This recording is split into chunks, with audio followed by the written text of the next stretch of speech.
Un grand nombre de chrétiens restent à l'état d'hommes charnels.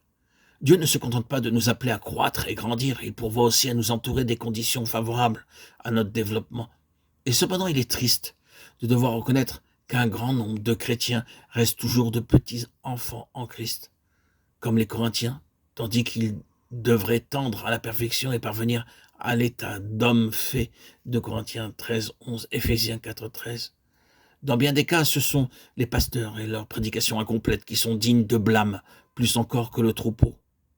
En effet, on ne peut guère attendre de progrès tant que la prédication se borne à faire consister le salut en pardon, en paix et en espérance d'aller un jour au ciel, ou bien à prêcher la sainteté de la vie sans dire clairement que c'est Christ qui est notre sanctification et que la présence en nous du Saint-Esprit nous est indispensable pour vivre d'une vie sainte. Le mal vient alors soit d'ignorance, soit d'explications fautives sur ce que nous dit l'Évangile de la puissance de Dieu qui sauve et sanctifie dès ici-bas. Dans d'autres cas, la racine du mal se trouve dans la répugnance des chrétiens à renoncer au moi, à crucifier la chair. À tous, Jésus adresse ces mots: si quelqu'un veut venir après moi, qu'il renonce à lui-même. Matthieu 16, 24. L'Esprit n'est envoyé qu'à ceux qui obéissent. Il ne peut faire son œuvre que dans le cœur de ceux qui veulent renoncer au moi et le vouer à la mort.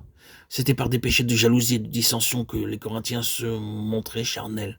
Quand les chrétiens ne veulent pas renoncer à l'égoïsme et à la colère, soit dans la vie domestique, soit dans le cercle plus étendu de l'Église ou de la vie publique, ils veulent conserver la liberté de donner cours à de mauvais sentiments ou de les excuser chez autrui, de juger le prochain ou de parler sans charité. Ils sont et restent charnels, malgré toute leur connaissance, tout leur attachement aux formes de culte, malgré tout ce qu'ils font pour l'avancement du règne de Dieu. Ils sont charnels et non spirituels.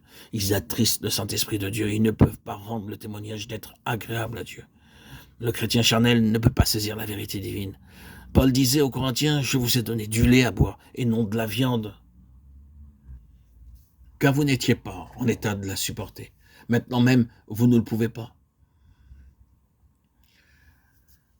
Il n'était rien dans ces enseignements qui ne pût saisir par l'intelligence, mais quant à saisir l'essence même de la vérité, pour en recevoir force et puissance, quant à la posséder et en être possédé de manière à saisir non seulement les pensées qu'expriment les mots, mais à en réaliser la force même, c'est là ce que le Saint-Esprit peut seul donner, et ce qu'il ne donne qu'à l'homme spirituel.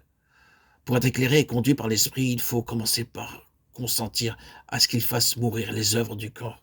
Romains 8, 13.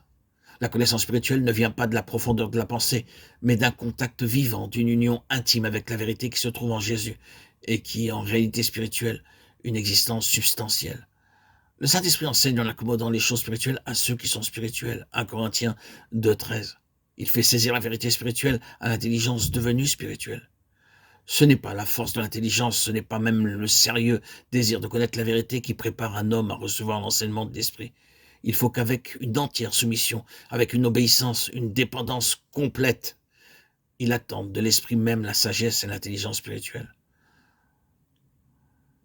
L'intelligence possède deux facultés, celle de vouloir et celle de connaître, mais ce n'est que lorsque la première passe avant l'autre que celle-ci peut saisir ce que Dieu a dit.